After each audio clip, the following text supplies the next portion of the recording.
Hello everyone, this is our fourth lecture on sequence series and today we are going to study about completeness axiom. Completeness axiom क्या कहता है? अगर आपके पास कोई भी एक सबसेट है रियल नंबर्स का which is non-empty, let S be a non-empty subset of real numbers and if this set is bounded above, अगर ये set above साइड से बाउंडेड है, suppose this is your set S, ये पूरा आपका set है S and it is bounded above, then it must there exist a real number, there exist a real number which is supremum for this set. मतलब उस set का एक least upper bound हमेशा exist करेगा. This is the meaning of completeness exam. This is a completeness exam. Completeness exam क्या कहता है कि कोई भी अगर हम नॉन एम्प्टी सबसेट लेते हैं रियल नंबर्स का जो अबव साइड से बाउंडेड है तो उसका एक लीस्ट अपर बाउंड एग्जिस्ट करेगा ही करेगा. ठीक है. And now we are going to prove that अगर आपके पास कोई एक नॉन एम्प्टी सबसेट है, every non empty subset of real numbers which is bounded below has a real number as its infimum. उस अगर कोई सेट अबव की जगह से लोअर साइड से बाउंडेड है, ठीक है, अगर आपके पास कोई एक सेट है रियल नंबर्स का सबसेट है which is bounded below, then it must have a infimum. हम अगर इसको as a completeness axiom use करते हैं तो हमें इस चीज़ को प्रूव करना होता है. You we can also take this as a completeness axiom. दोनों में से एक को एक्सियम की तरह यूज़ करते हैं और दूसरे को हम उसको यूज़ करके प्रूव करते हैं. ठीक है. तो now we consider this as a completeness axiom and we are going to prove this result using this as a completeness axiom. ठीक है. अब हमें प्रूफ क्या करना है कि अगर S कोई भी एक नॉन एम्प्टी सबसेट है किसका, रियल नंबर्स का, and S is bounded below also, S is bounded below, then there exists, हमें एक ऐसा नंबर फाइंड आउट करना है which is infimum of S. हमें S का greatest lower bound find out करना है. ठीक है. अब हम इसको कैसे फाइंड आउट करेंगे? We consider a set. हम एक नया सेट कंसीडर करते हैं. अच्छा, उससे पहले भी एक चीज़ और, हमें क्या गिवन है कि this set S is bounded below. What do you mean by bounded below? कि S का हर एक element for every x belongs to S, हर एक एलिमेंट S का किसी एक पर्टिकुलर नंबर से बड़ा होगा, तभी ये लोअर बाउंड आएगा ना. ठीक है. हम यही चीज़ कहते थे ना, कोई भी सेट बाउंडेड बिलो कब होता है? जब उस सेट का हर एक एलिमेंट इस पर्टिकुलर नंबर से क्या होएगा, बड़ा. Then this is a lower bound and this set is said to be bounded below, है ना. तो हमने अगर S बाउंडेड बिलो गिवन है तो हमने मान लिया कि V एक नंबर है जिससे ये सेट क्या है, bounded below. Now we consider a set T. इसमें एलिमेंट्स क्या डाले हमने, -x such that x belongs to S. जो एलिमेंट्स S में है उनके नेगेटिव हमने सारे के सारे T में डाल दिए. अब अगर S नॉन एम्प्टी है, S इसका मतलब अगर S में एलिमेंट्स हैं तो उनके नेगेटिव भी रियल नंबर्स होते हैं, तो इसका मतलब T में भी कोई ना कोई एलिमेंट ज़रूर होगा. ठीक है. तो T भी क्या हो गया, non empty. Fine. Now we take element y which belongs to T. एक एलिमेंट अगर हमने y T में लिया तो ये एलिमेंट कैसा होगा? It should be of the type -x where x belongs to S, है ना. क्लियर. नाउ हमें पता है कि S जो है वो बाउंडेड बिलो है. S बाउंडेड बिलो है, इसका मतलब क्या हुआ, S के सारे एलिमेंट्स किसी एक नंबर से क्या हैं, बड़े. तो अगर मैं इसको माइनस साइन से मल्टीप्लाई कर दूं तो it means -x is less than equal to -v for all x belongs to S. और -x कहाँ पे बिलोंग कर रहा है, T में, और -x किसके इक्वल है, y के. इसका मतलब y is less than equal to -v for every y belongs to T. So what this implies, this implies T is bounded above. क्यों? T के सारे एलिमेंट्स माइनस ऑफ v से क्या है, छोटे. तो T क्या हो गया, a non-empty set which is bounded above. Now by completeness axiom there exists a real number which is a supremum of this number set. So it means क्या हुआ हमारे पास, इससे completeness axiom से क्या आ जाएगा, there exists a number which is supremum of T, है ना. तो इसका मतलब t का सुप्रीमम एग्जिस्ट करता है bye completeness axiom. So there exists a number, suppose minus L, which is least upper bound of t. ठीक है, कहाँ से आया ये? completeness axiom कहता है. क्लियर? नाउ अगर minus L least upper bound है, इसका मतलब t के सारे एलिमेंट्स माइनस एल से क्या होंगे? छोटे. For all y belongs to t, है ना? So what it implies? y किसके इक्वल है? माइनस एक्स के. इसका मतलब minus x is also less than equal to minus L for all x belongs to s. अगर मैं इस इनइक्वलिटी को माइनस साइन से मल्टीप्लाई कर दूँ, so what I will get?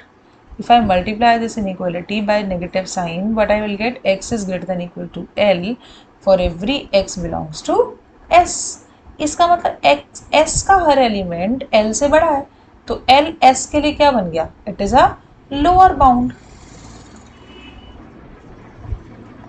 मुझे ये बेसिकली प्रूव करना है कि S का इन्फीमम एग्जिस्ट करता है, तो I am going to prove that L is infimum of S. Infimum का मतलब it is greatest lower bound of S. और किसी भी चीज़ को ग्रेटेस्ट लोअर बाउंड प्रूव करने के लिए हमें क्या क्या प्रूव करना होता है? First it is a lower bound, then it is greatest among all the lower bounds. हमने ये तो कह दिया कि L जो है वो लोअर बाउंड है, ये तो हमने निकाल लिया. बट अब इसको ग्रेटेस्ट लोअर बाउंड शो करने के लिए हम क्या करेंगे? ये शो करेंगे कि L जो है वो सारे लोअर बाउंड्स में से सबसे बड़ा है. तो हम एक और लोअर बाउंड कंसिडर कर लेते हैं S का. Let L dash be any other lower bound of S. इसका मतलब क्या हुआ कि x is greater than equal to L dash for every x belongs to S. और अगर मैं इसको माइनस साइन से मल्टीप्लाई कर दूँ तो minus x is less than equal to minus L dash for every minus x belongs to T. इसका मतलब सारे एलिमेंट्स कहाँ के हैं? ये टी के. सो इसका मतलब क्या हुआ? टी के सारे एलिमेंट्स इस नंबर से छोटे हैं, तो this is a upper bound. ये क्या बन गया? अपर बाउंड ऑफ टी, है ना? और t का लीस्ट अपर बाउंड क्या था? L. और लीस्ट अपर बाउंड का मतलब L is less then every minus L था, तो minus L is less then every upper bound of t. और कौन सा अपर बाउंड आया? माइनस L डैश, है ना? जो लीस्ट अपर बाउंड होता है वो सारे अपर बाउंड से छोटा होता है. ये अपर बाउंड बन गया t का, ये लीस्ट अपर बाउंड है, तो ये इस अपर बाउंड से क्या होगा? छोटा या उसके equal. If I multiply this with negative sign, what I will get? L is greater than equal to L dash. इसका मतलब क्या हुआ? L लोअर बाउंड था S का, L dash हमने कोई और लोअर बाउंड लिया था S का. इसका मतलब L is greatest among all the lower bounds of S. L is greatest among all the lower bounds of S.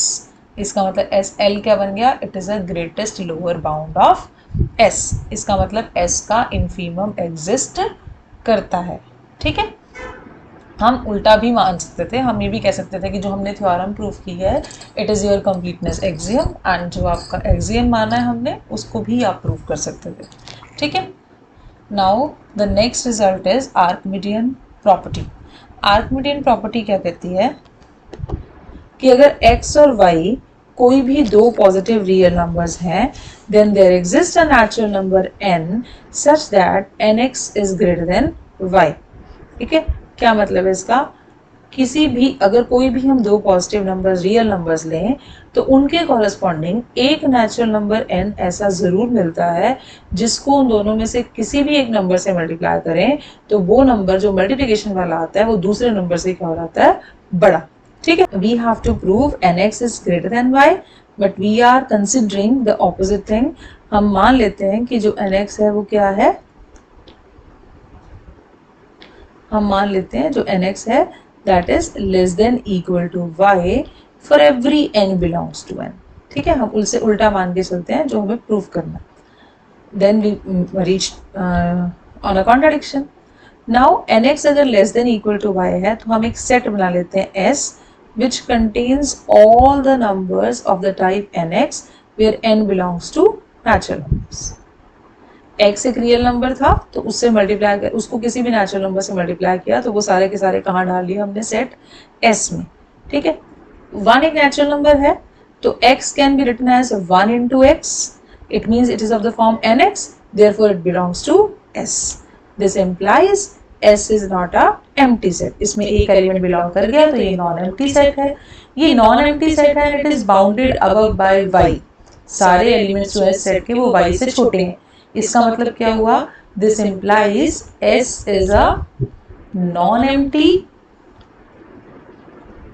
Subset of real numbers. सारे रियल नंबर्स की बात हो रही है यहाँ पे, विच इज बाउंडेड अबव. अगर ये बाउंडेड अबव है तो by completeness axiom we can say there exist a least upper bound of S. इसका upper bound, least upper bound exist करेगा. लेट मान लेते हैं let L be the least upper bound of S. अगर ये least upper bound है, it means for all n belongs to natural numbers. कोई भी natural number लें, उनके corresponding जो इस टाइप के elements आएंगे, वो सारे के सारे L से क्या होंगे? छोटे. तो if I take a natural number n plus 1, तो n plus 1 into x जो होगा, that is also less than equal to L. This implies nx plus x is less than equal to L.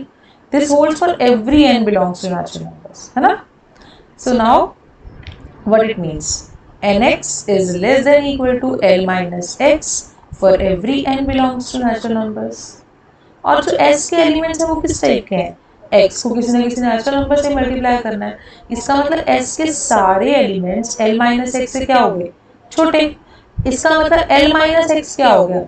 अगर किसी set के सारे elements किसी एक number से छोटे हैं, s के सारे एलिमेंट्स l माइनस x से छोटे हैं, तो ये क्या बना? इट्स एन अपर बाउंड, है ना? तो इसका मतलब l minus x is also an upper bound of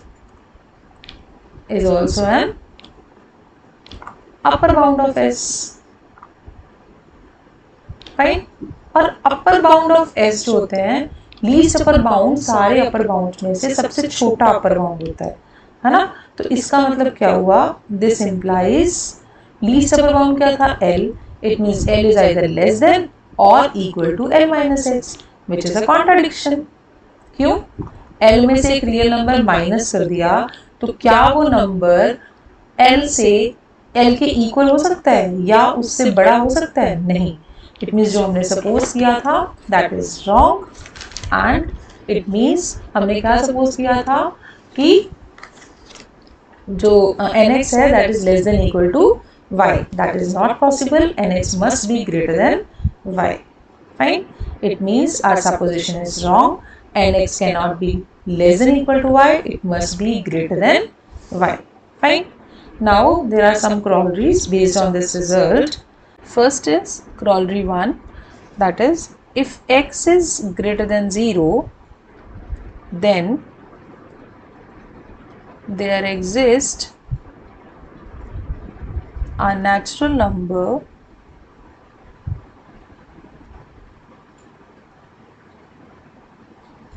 n such that n is greater than x. Archimedes principal क्या कहता है? प्रॉपर्टी क्या कहती है? अगर x और y कोई दो रियल नंबर हैं तो किसी भी एक को हम नेचुरल नंबर से मल्टीप्लाई करें तो उन दोनों का प्रोडक्ट दूसरे से बड़ा हो जाता है. तो यहाँ हम दो नंबर्स मान लेते हैं. Suppose first number is 1 and second number is equal to x. देन n into 1 is always greater than x. ठीक है, तो सिर्फ आर्किमिडीज प्रॉपर्टी लगाई है, but the value is change. nx is greater than y था, ny is also greater than x, you can write, है ना? There exist a natural number y such that natural number n such that ny is greater than x.